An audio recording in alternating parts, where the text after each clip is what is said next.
(2023년 7월 8일) 이정훈입니다. 한때 우리나라 군대를 60만 대군이라 그랬죠. 이 60만 대군은 물 건너갔고요. 50만 대군도 유지하기 어려운 시대로 들어가고 있습니다.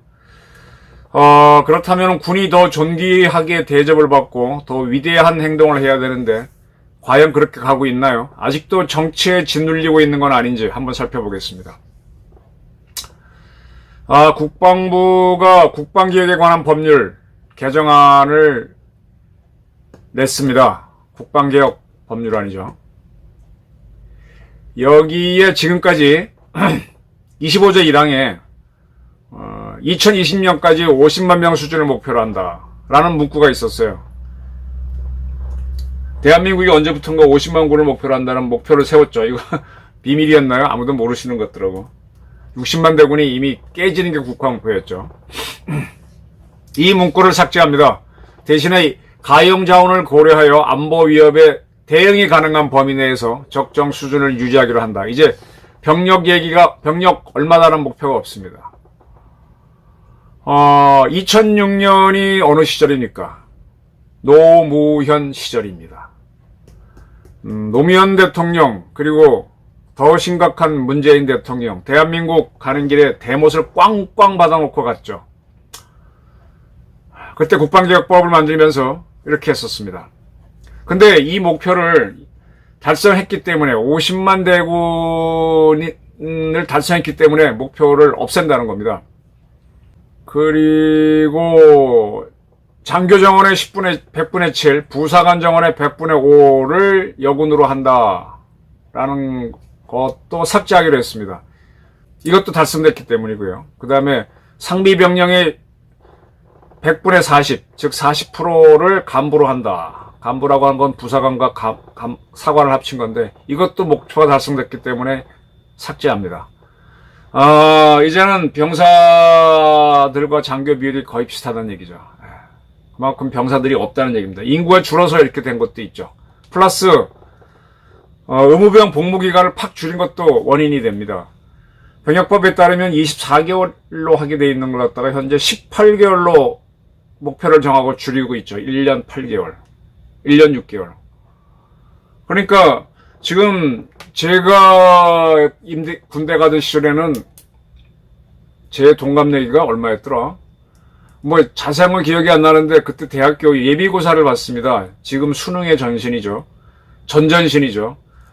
그때 남녀가 같이 보는데 70만 명인가? 70만 명이 넘게 시험을 봤습니다. 그러니까 그때는 복무기간도 2년이 넘었고 3년 가까이 2년 반인가 그랬으니까 절반을 남자로 보면 2년 모으면 충분히 뭐 60만 대군 아니라 70만 대군도 되죠. 그래서 저희 때만 해도 이 병력이 자원이 남아 돌아가지고 방위병으로 빼는 병력이 굉장히 많았습니다. 이 방위병들도 그때는 현역과 똑같이 훈련을 받고 해서 전투방이라고 그래가지고 매일매일 출퇴근하는데 그들이 매일같이 군사훈련을 세게 받아가지고 올해 현역보다 더 잘 싸웠다 뭐 그런 얘기까지 있을 정도로 그때는 70만 대군 막 이렇게 갔었죠. 근데 지금 50만 대군을 목표로 하는 게 이제 현실이 돼버렸습니다. 복무기간도 줄었고 대학시험 보는 사람들도 30만, 그러니까 한 남자는 15만 밖에 안 되니까 2년치 합쳐봐야 얼마입니까?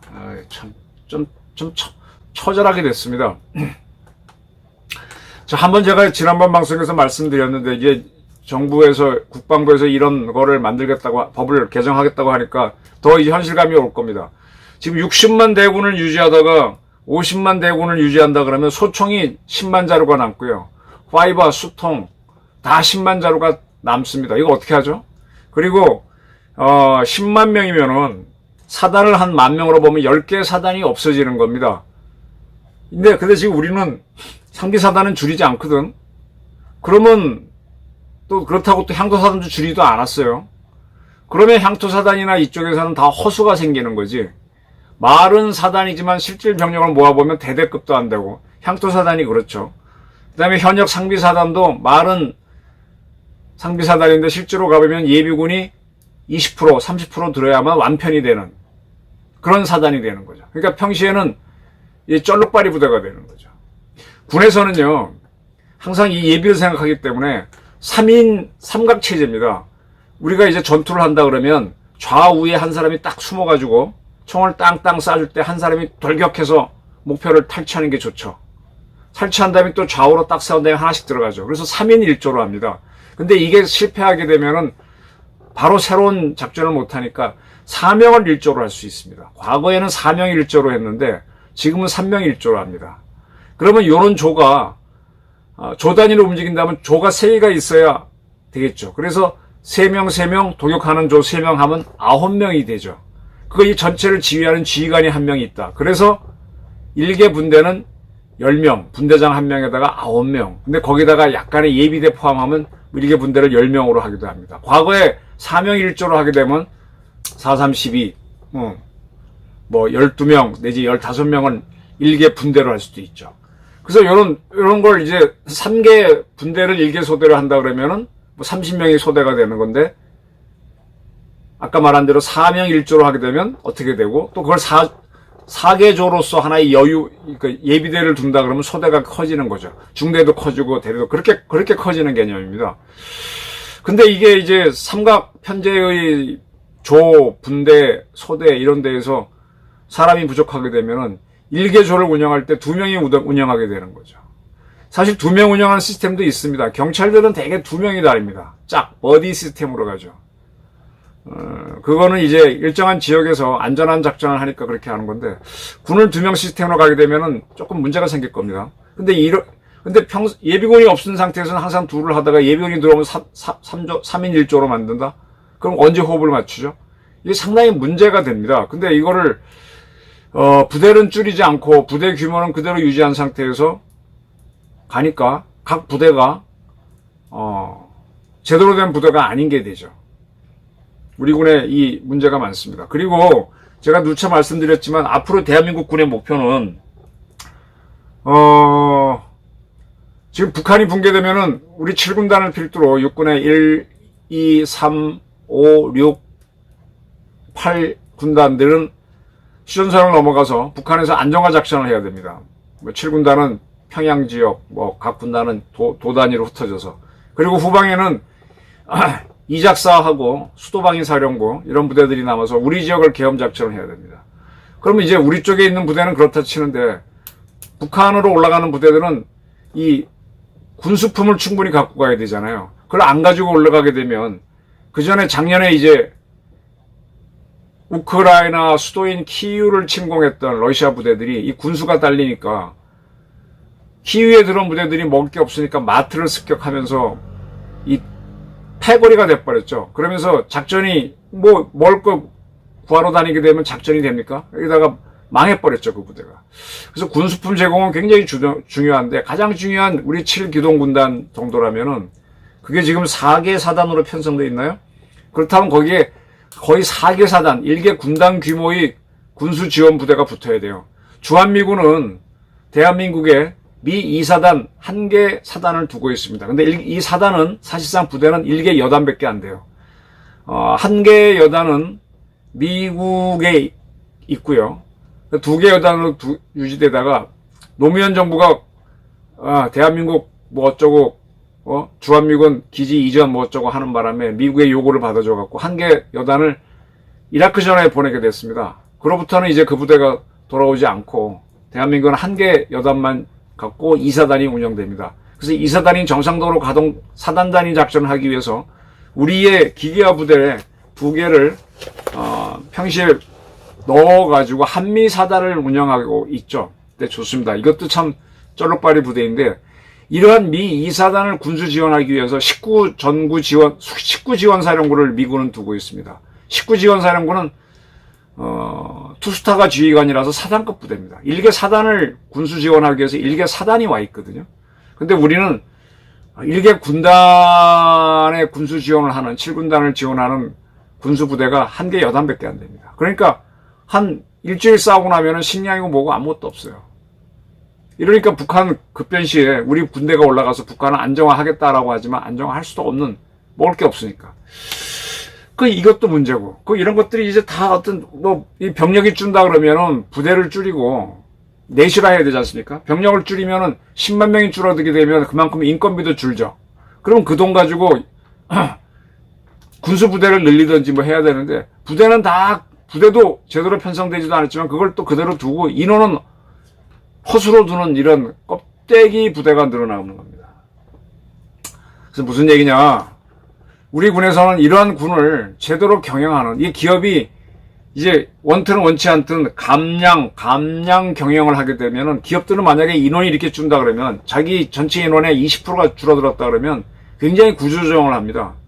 뭐 사무실도 줄이고, 10만 명의 병력이 줄었다고 하는 거는 대대로 하게 되면 한 200개 대대가 없어지는 거기 때문에 200개의 연병장이 남아돌게 됩니다.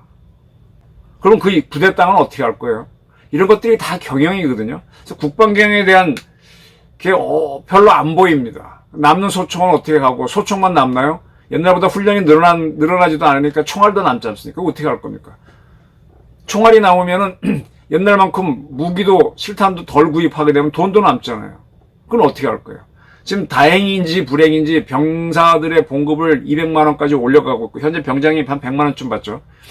그래서 그걸로 다 탕진하자는 건지 뭔지 이 고민들을 해야 되는데, 고민들은 안 합니다. 근데 이러한 고민은 누가 해야 되느냐? 사실은 군에 있는 최고 간부들이, 군을 책임진 사람들이 고민해야 되는데, 그들이 고민을 안 하고 정치인들이 자기의 필요에 따라 턱턱 결정하고 있습니다. 그리고 거기에 군인들이 따라가요.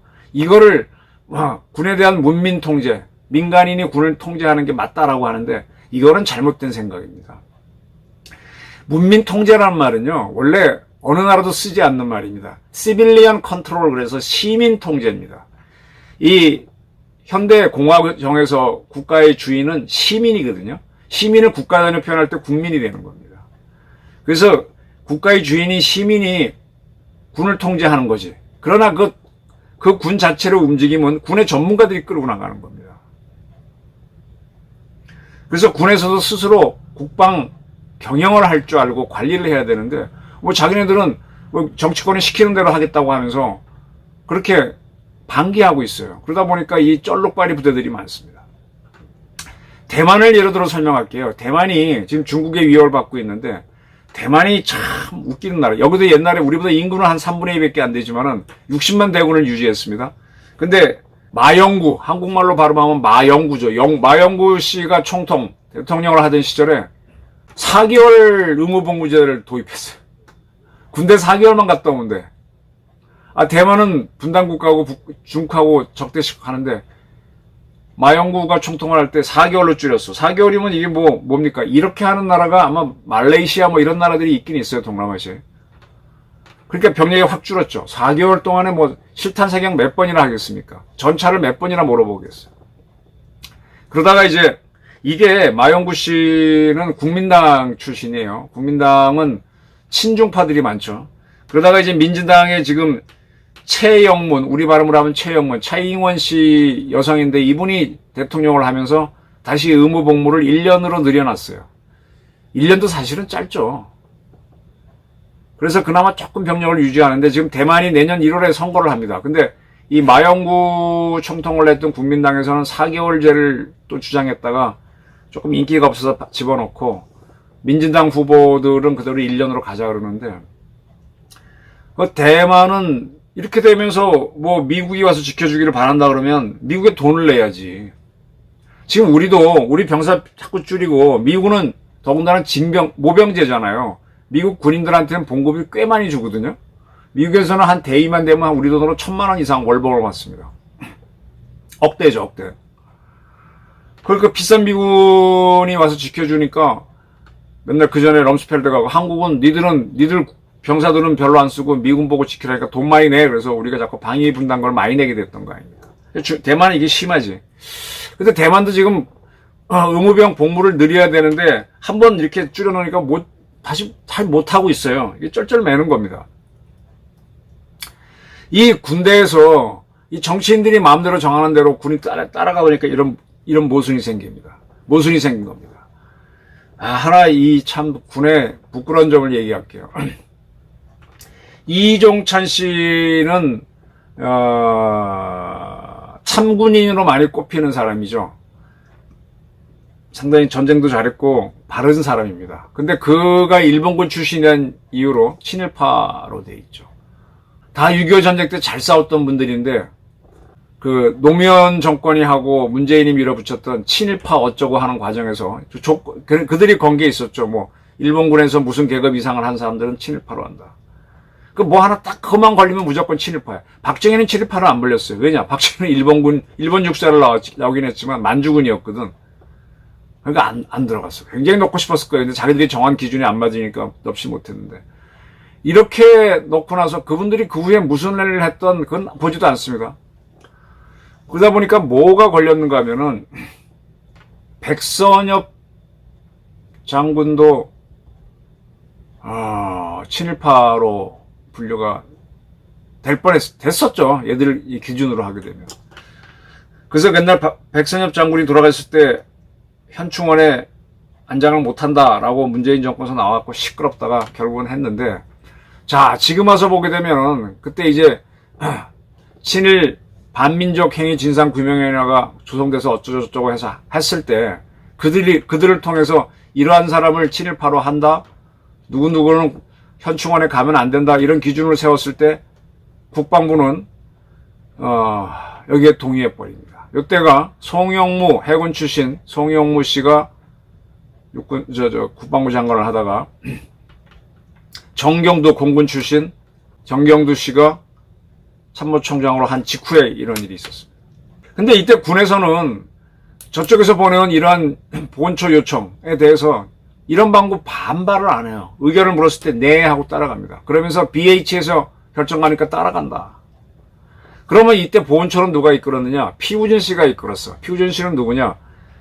여군 소령 출신이에요. 여군으로서 헬기를 모는 헬기 조종사를 했던 사람인데, 군인으로 직업군인을 할 때는 이 큰 병에 걸리면은 무조건 전역해야 됩니다. 이 피우진 소령은 유방암에 걸렸죠. 암에 걸리면은 민간 기업에서는 좀 봐주지만 군에서는 전쟁을 할 수 없다고 보고 바로 전역시킵니다. 이제 그게 본인은 상당히 한이었죠. 그래서 조금 이제 보수 정권에 반대하는 정치적 노선을 유지하다가 그때 보훈처장이 됐죠. 그러면서 군인 출신임에도 불구하고 이 친일파 규명위원회가 따른 대로 다 따랐죠. 그래서 국방부에 의견을 물었는데 국방부는 또 그걸 그대로 다 수용합니다. 이러니까 군이 경영이 안 되는 거예요. 자기네 건 자기네 스스로 판단을 딱딱 해야 되는데 바른 소리를 안 해. 까라면 깐다라는 식으로 해서 위에서 무리한 지시가 오면 막아주는 간부가 있어야 되는데 아무도 없어. 창피하죠. 이게 무슨 군대입니까? 상명하복만이 군대의 전부는 아닙니다. 이게 작전명령에 대해서는 상명하복이지만 많은 거는 군인들 스스로 해야 돼요. 스스로 경영하고 스스로 관리해야 돼요. 이러니까 제가 우리 군대는 인민군이 와서 통치를 해도 따라갈 것이다 라고 보는 거예요. 우리 군의 큰 문제입니다. 이제 그렇게 따라가다 보니까 의무병 복무기간도 턱턱 줄였고, 그래서 50만 대군도 유지하기 어려운 시대로 갔습니다. 그런데 군인들 직업은 유지하기 위해서 부대수는 그대로 두니까 장교들은 또 늘어났는데 그들은 갈 자리가 있죠. 병력이 줄어서 군대는 약해졌지만 군인이란 직업은 유지가 됩니다. 10개 사단이 줄어들었으면 사단장 10명은 줄이는 쇼라도 해야 되는데 오히려 합동 드럼 사령부를 만들어서 느리고 있어요.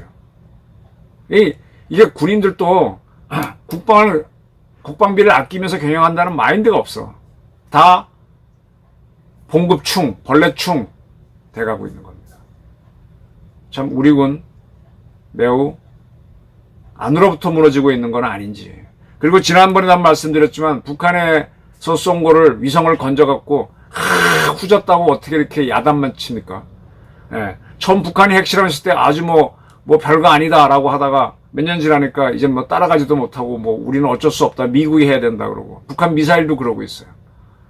우리 군이 전혀 이 판단 능력과 경영 능력이 없습니다. 저는 이러한 거를 고치는 국방개혁을 이 김관진 전 장관이 들어가서 부위원장 맡으면서 개혁위원회 운영한다 그랬는데 이걸 고쳐내기를 악망하는 바입니다. 감사합니다.